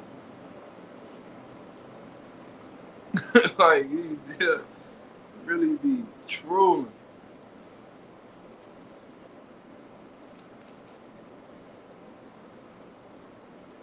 I can't wait. I really hope he put hands and feet on Jose. Jose be talking a little too much for my liking. Like I said, I love trash talk. I love the drama. I love a good back and forth type of press conference. But, bro, when you get to talking about Afrocentric features and all that, bro, I don't even know if I said that right. Afrocentric. When you get to talking about black features and stuff like that, and you low-key got a race. I feel like it's a low-key, that shit had like a low-key racial undertone to it. I wasn't feeling that at all. You know what I mean? And Jamal said he said some crazy stuff too. Talking about, yeah, you can't, you that's why you had to move away. You got shot. You don't go down that block no more. Just a little too much. Then Jamal also said that he said he'll get his mom ass whooping all types of shit. I'm like, wow. He said, yeah, your dad, your mama. I'm like, damn. Hold up. I knew that shit was gonna hit the fan from right there. But if Maul don't win, is it over for the man? I mean, damn, what kind of 160 champion is gonna be? What type of champion is he gonna be even if he loses at 163? Can we respect him as the 160 champ? Not at all. This is kind of a lose-lose situation for Jamal. I'm gonna keep it a buck with you. Because if he beat Jose, that's what he's supposed to do. Because that dude's not no middleweight. Jose has fought as low as 140 pounds. And he's fought at 154 and lost to guys who were natural 140 to 147 pound dudes. So if he was to go up here and just completely punch on Jamal and do whatever and win, that's going to look bad on Jamal's part. It's going to make him look like he's not the same fighter anymore. And I ain't going to lie to you. If he loses, there's going to be a lot of people that's going to tell Jamal to retire. Because that's not somebody he's supposed to lose to. The Jamal that we seen fight J-Rock and Javier Centeno and even the Sergey Derevyanchenko fight. That version of Jamal will not lose to Jose Benavidez. I think that version of Jamal would stop Jose Benavidez. So if Jamal is anything like he was in the past, he shouldn't have no problem uh, beating Jose or even stopping him. I'm not gonna lie to you, bro. That's what I personally think about that situation right there. You know? I really think Maul gonna shock the world. But that's the thing though. If he beat Jose Benavidez, is he really shocking the world? Or is that him doing what he's supposed to do?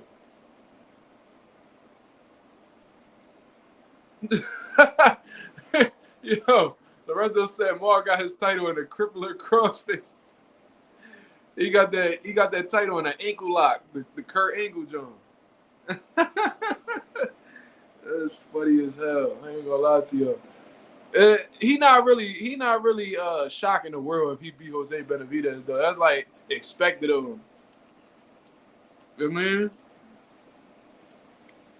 mean? That's what's like pretty much demanded of him. Because and Jamal understands that too because he won that Canelo fight just like his brother did. And he understands that he may possibly get that fight in May if he beats Jose. So I'm sure he's extremely motivated. Perk Angle, that's hilarious. He says, Clay says, he keep talking about 168 business. Is he even coming back to 160? I don't know, bro. He keep he back and forth with it, bro. And with the mind frame that Jamal has been in lately, I don't expect him to really be standing on like a steady opinion. Like his mind all over the place. He having mental health issues. I ain't surprised that he can't make his mind up about something at this particular time. I don't know if he gonna go up to 68. Well, he was talking about it. He said that he gonna whoop on Canelo, Benavidez, and even was talking crazy about Caleb Plant. So we just gonna have to wait and see, man. I think he gonna end up moving up to 68 anyway, for real. I think he will. Cause they ain't, bro. Like think about it from a business aspect. The only champion at 160 that PBC has right now, they can make the fight easily, is Adames, and Adames is the interim champ. Jamal still has the legitimate belt at 160. For some reason, they never stripped him. They never even made him a champion in recess, which is like mind-boggling. Because they're blatantly like holding the division up when it could be going somewhere. It could be going in the right direction. I wouldn't mind seeing Jon Ennis and Carlos Adames unified. You know what I'm saying? I wouldn't mind seeing Erislandy Lara and Jon Ennis fight, or Erislandy Lara and Carlos Adames. I wouldn't mind seeing these fights happen. Those are actually pretty good fights that could be made. They got some solid 168 popping how it used to be, but 160 still got some sturdy names where they can make some big fights. Jon Ennis could rumble. Jon Ennis could rumble. I'm gonna tell you right now. He can make some noise in the division. They just gotta step up.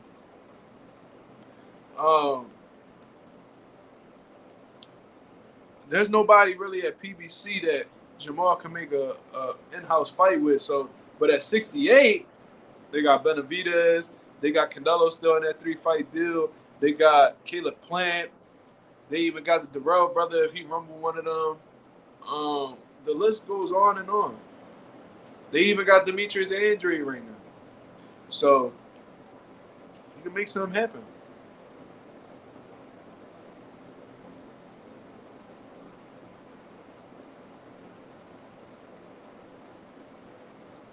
Bro, I don't even get into them resume things anymore. I just want to see these fights happen.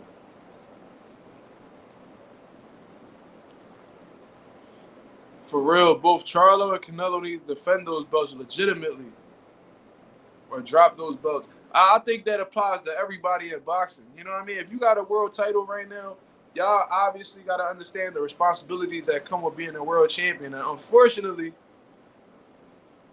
mandatories are involved with that. You know what I mean? I feel like these dudes just grab world titles and think that they can move however they want afterwards. Nah, with great power comes great responsibility. And one of those responsibilities is fighting guys that are ranked for your world title. Like Rolly Romero, he beat the dude Barroso for the belt. O'Hara Davies is mandatory, and he's just like trying to completely overlook it, act like O'Hara is not in line for his title, and he acts like there's other fights that's trumping that. Nah, bro. If that belt asks for you to rumble that person for that belt, that man worked hard to get to that position. You have the belt. You have to defend it. That's part of being a champion. Like being a champion isn't only fighting other champions. Sometimes you gotta give that dude that's coming up in the world an opportunity. That's just what it is. That's part of being a champion, defending your title against the number one guy. You know what I mean? Like when Tito Trinidad had the IBF title, at 20 years old, he defended it against Yuri Boy Campos, who was 56-0 with 50 knockouts. That dude wasn't no world champion, but Tito wasn't like, oh, I'm not going to fight him because he's not a big money fight. He fought him because he was the number one man in line for his title. You know what I'm saying? We need to bring shit back to those times, to those days. You know what I mean? Fight your mandatories, man. And once you beat that mandatory, why don't you go get a unification fight? Why don't you just go cash out? Continue defending your title. Do what real champions do, bro. Understand, yeah, all call-outs are mandatory. Defend your title, exactly. These dudes just worried about the big money fights. Or they just worried about, being this paper. Nah, bro, if you got this belt, you have to deal with everything that comes with having that belt. If not, just give it up and let the real dogs take over and show you how to go about being a champion. I think Tank catches Boots with one. We could bet how much. No, stop playing with me, bro. Stop playing with me, bro. Your boy Tank gonna get brutalized. Scott Gonzalez, what's good, bro? Yo, what up? What up? What are you talking about? He catching with one. All right, what if Boots catching with one? Then what? Y'all keep talking about what Tank dishing out. He gonna be able to take. He think he gonna be able to take. No sir, weight class for a reason. Exactly. That would have been a great if you put Tank, who he is, in a welterweight body. Pause. Against Boots, that's a phenomenal fight. That's a phenomenal fight. But I just think that Tank is extremely undersized for the welterweight division. And just to give you an idea, take who he is now at 180 pounds, how he looks at 180 pounds, and go look at Boots when he weighs 180 pounds, and you tell me how the size difference between the two, because Boots look like a straight bodybuilder when he 180 pounds. He carried that weight real well. Tank looking all fat and sloppy. Low-key look like a pre-diabetic when he up there high. You know what I'm saying? Yeah, Tank not doing that. Tank understands his limits, bro. He not dumb. And his team knows, and if he don't know his limits, his team knows his limits, so they gonna hold him back regardless. Boots be walking around kind of heavy, notes. Yeah, it should be like that.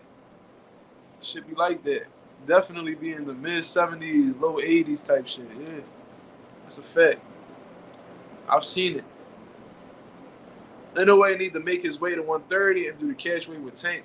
Well, the problem is, yeah, at 22 right now, he about to become undisputed. Where he goes from there, he may move directly up to 126 and try to do something there. That's going to take some time for him to get to 130. And if that's the case, what's the catch weight going to be? I don't think anyway will go past 130 pounds. Bro. I ain't going to lie to you. I don't think he's going past that. I think as soon as he hit 26, he's going to feel the difference. On some real shit, if we being real, I would love to see how Inoue would perform against somebody like Brandon Figueroa at 126. I think that's a tough fight for Inoue. Stylistically. I think stylistically that's an extremely tough fight for Inoue. I know a lot of people are going to be thinking like, oh, boy, you crazy, man. Man, Brandon Figueroa, man, he's just a come forward. Okay. You Jack, a Tank Inoue matchup.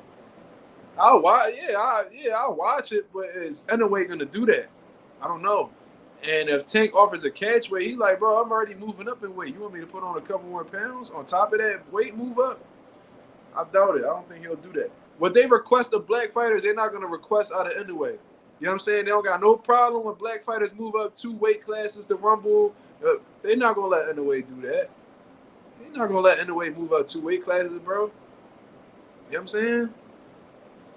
Not gonna let that happen. Mark, time Rodney out. I mean, you got a wrench, bro. You got a wrench. I don't got that option to time people out. I can just completely ban them from the chat. I'm not gonna do that to Rodney.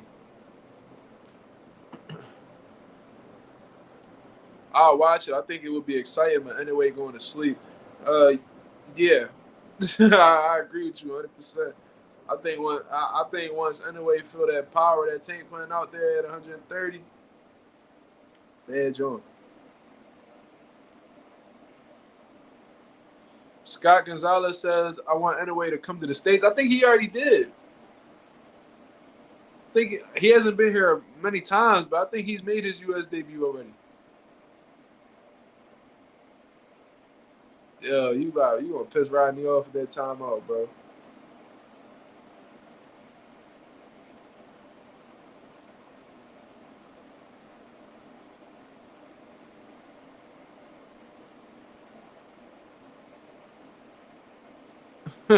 Mark, don't condone this goofiness. Oh man, I don't know. You time me out, I promise I won't come back. Damn. So yo, Rodney. So if he time you out, you not gonna fight?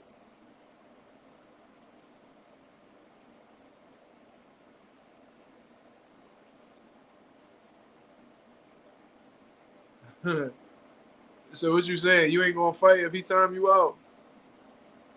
Damn. Stop motion said. I hope Tapales knocks Anyway out. Damn. I never watched him fight. Has anybody ever watched him fight? And if you did, what you think about him matching up with Anyway? You think that's tailor-made for Anyway? What y'all think? I never watched him fight. I ain't gonna lie to y'all. He said, nope, I won't fight. I'm telling y'all right now. Yo, don't time him out, bro. Don't give him no exit. Anyway, it's gonna KO Tapales. Okay. I hope I'm saying his name right. If I'm not, I apologize. It's Taylor. Oh, okay. Mimi said he tailor-made for Anyway. Okay. She said Tapales is screwed. Dang. Well, it just sounds like he gonna join Crawford with that 2-time undisputed stuff. Sound like he about to be right up there with Crawford. You know what I mean? But I'm still gonna have Crawford #1 because it's still like Spence and Tapales. Who's better? You know what I'm saying? Who did more in their weight division? Who was more dangerous at the time when they fought? Crawford edging that one out, man. Ralph said in that fight, I think Tank would just walk him down the whole fight. I don't see any way getting Tank respect with his power. Tank is gonna walk through his shots.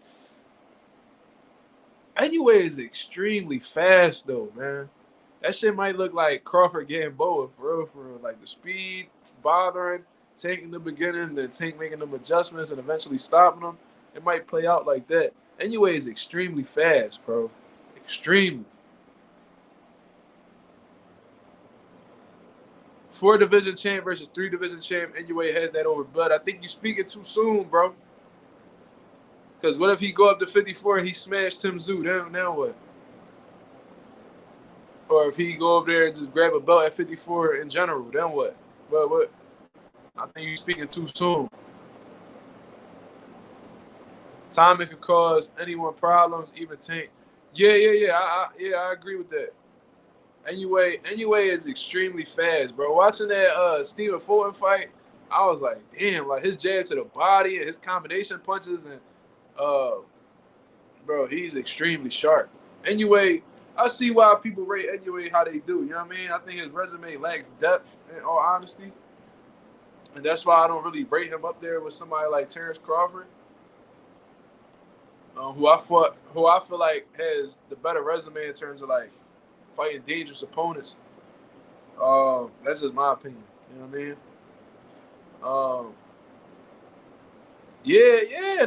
I was upset, man. I wanted Fulton to shine that night, man. I wanted him to go to Japan and dominate. I wanted him to upset the whole world. Of course I wanted that. Yeah, of course I was upset. Yeah, hell yeah, I was tight, man. Tank showed a little interest too. He sees the complexity of the match. I think he see the bag too, Clay. I think Tank see the bag. Don't nothing entice Tank more than the bag. He told you he don't care about belts. He care about that check. He said he a prize fighter. He fight for a prize. So with that being said, it's like I'm sure he see a lot of money in that fight with NUA being popular, being a pound for pound type dude, him being popular and being a pound for pound type fighter, depending on who you're talking to. It's a great matchup. It's going to attract a lot of people, and it's going to be a nice little payday for Tank. But like I said, I don't think they're going to allow NUA to move up 2 weight classes how they do these black fighters. You know what I mean? They ain't had no problem with Kell Brook doing it. They had no problem with Jermell Charlo doing it. They ain't had no problem with Adrian Broner doing it back in the day. So you already know. But that don't apply to NUA. The fans are gonna be extremely upset if he moves up 2 weight classes to fight Tank. I'm a big Tank fan, but he needs to fight big names now. Yeah, Scott, I agree. I think like he been saying. He said the time is now. I agree 100%. Kell Brook Tank at 47. Kell Brook washed. He washed. So I don't know. Kell Brook extremely washed.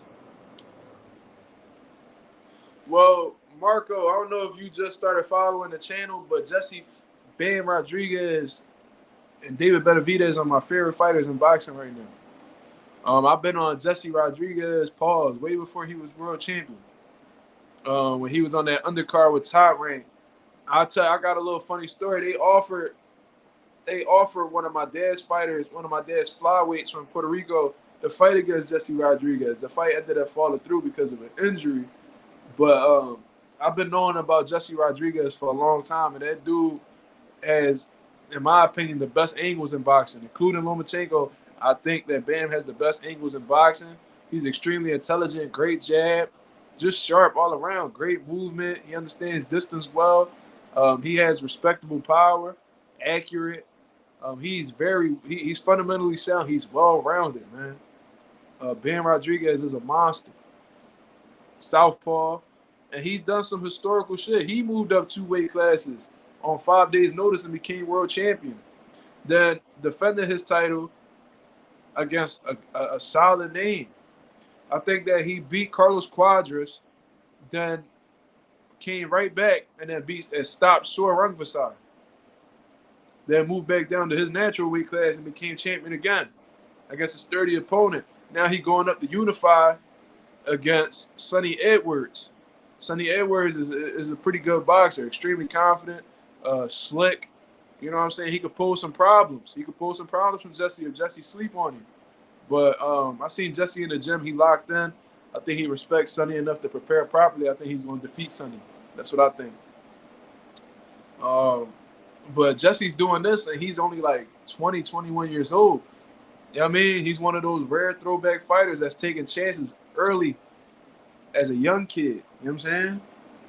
So much respect to Jesse, bro. I got a lot of respect for that guy. And him being one of my favorite fighters, I hope that I get to interview him as well. I think that'd be dope.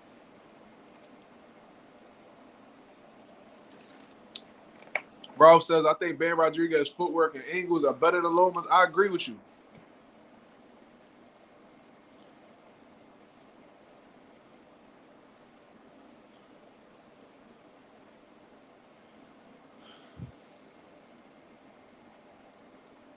Yeah, you don't really see too many 20-year-olds taking the chances that Bam taking.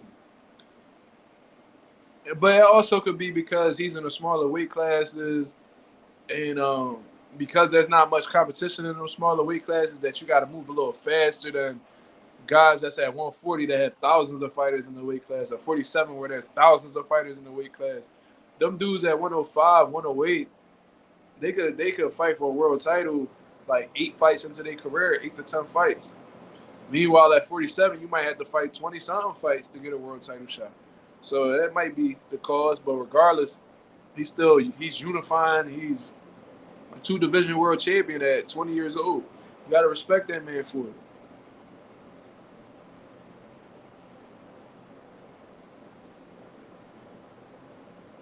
They having a whole debate. Yeah, Boots and Bomac in the works. Yeah, that's what it's looking like, man. I really hope I could. If I could get one of them, I'll be happy. You know what I mean? I'm happy regardless of how the way my channel is going. All right, I'm gonna answer this question from Clay, and I'm gonna wrap it up for the night. He says, question for the room. What about Errol? I mean, he's still the truth, but what happens after the Bud fight? I think it all depends on the outcome. I think it all depends on the outcome of the rematch. I think a lot of people assuming that he's going to lose against Bud in the rematch because of how bad the first fight was. But the reality is, we don't know exactly how he's going to come out at 54 in this next fight. So it might be more competitive and be in a situation that he loses. But if that's the case, let's say he loses to Terence Crawford in the rematch. Obviously, they could. Earl's not really a fan of tunas, but he also hasn't been at a point in his career where he's lost back-to-back fights. I think that he still will have an opportunity to be world champion at 54 because there's still some great fights out there. Like Errol could fight Erickson Lubin. Errol could fight a Tim Tszyu. He could fight. Let me see. He could fight Jesus Ramos. He could fight a lot of them dudes, bro. Terrell, he could come back and fight a Terrell Goucher. There's a few fights that he could take, and then slowly get his way back into the title contention at 54. Shit, they could build up a possible fight between him and Jermell, and that shit might be a banger, bro. Spence versus Lara. At this point in Lara's career, and Errol Spence moving up, that would be a good fight. But as far as I'm concerned, I think Errol's Landy Lara a middleweight now. You know what I mean? But there's some good fights for Errol to make at 54. There's some bangers out there. Him versus Sebastian Fundora would be a banger. You know what I mean? It's a lot of possibilities, bro. But to answer your question, Clay, it all depends on what happens. Because if he beats Bud, they might do a trilogy. You know what I'm saying? Or they may place him in line to fight in Tim Tszyu. We don't know. We won't know. We won't know what happens until he rematches Bud. Or if he takes a lot of punishment against Bud in this rematch and gets stopped again, there might be a conversation about retirement. So we'll just have to wait and see, man.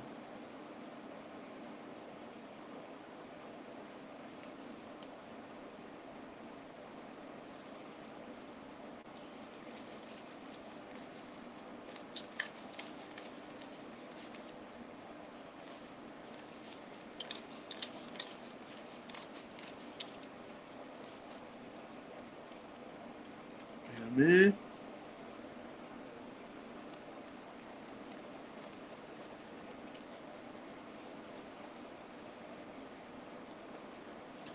Yo, shout out to my boy Clay. Claymore Rain. He said, great live tonight. I'm out of town. When I get home in a week, I'll send you the camera info. I can't remember the model. It's a Sunny, but I don't remember the model. Okay. Yeah. Whenever you get back in town, man, hit me up so we can speak on this. You know what I'm saying? Yeah. I appreciate you sending a donation to the channel, though, man. That helps a lot with what I got going on. You know what I'm saying? Appreciate that very much. So, shout out to my boy Clay. Do you think Tim Tszyu will beat Jermell? It all depends on how Jermell bounces back from this situation against Canelo. At 54, Jermell is extremely dangerous. But we don't know what his mentality is going to be after this Canelo loss and receiving all that criticism. It might motivate him. It might discourage him. We don't know. But in all honesty, if Jermell is the 54-pounder that I know him to be, he should beat Tim Tszyu. That's what I think.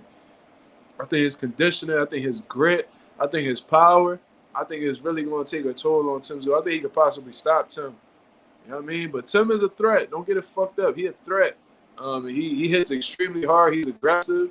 And he has gears. He could turn it up. He could fall back. He got a good killer instinct, man. If you don't belong in there with Tszyu, he gonna get you up out of there. So Tszyu, somebody that I thought was overhyped at one point, he definitely got my respect after that Brian Mendoza fight, and I acknowledge him as one of the top guys in the division. So whenever you at the top of a division, you a threat for anybody. So Tszyu is definitely a threat to Jamel, but I think Jamel will beat him if he's the same guy that I'm used to seeing him be at 154 pounds. But that's it for the day, man. I'm about to go lay down with my son and enjoy the rest of my night. Clay said the Charlo brand under investigation. They got to show and prove. That's a fact, bro. They looking real iffy right now. You know what I'm saying? They calling them the Cubs and all this crazy stuff like that, man. Yeah, I don't know. They definitely got some questions to answer. But I'm going to get up out of here, man. I appreciate everybody that was tuned into the video. My boy Ralph, Notes, Scott Gonzalez, Marco Leon, Clay, especially for the super chat. Thank you very much.